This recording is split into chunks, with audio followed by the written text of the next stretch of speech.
Isyam Jalil, apa nak jadi dengan kau ni? Sedap-sedap je kau bercakap, PMX buat hutang sampai macam ni lah. Sampai parat ni dah, hutang negara. Betul ke?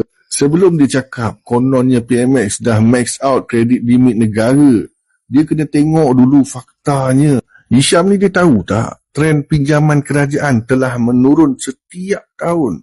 Boleh tengok dekat belanjawan sana tu, di mana jumlah defisit telah berkurangan. Tahun 2021 100 bilion, tahun 2022 dah turun jadi 99 bilion.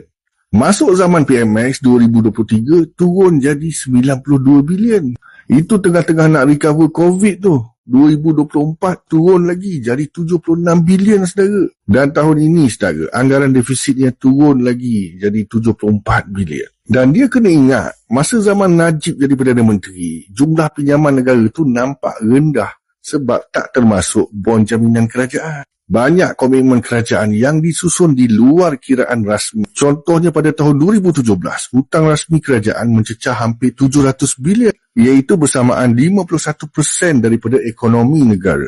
Namun, saudara, jumlah hutang keseluruhan yang sebenarnya ialah mencecah 1.09 trilion ringgit, iaitu lebih kurang 80% daripada ekonomi negara kita. Tinggi bukan?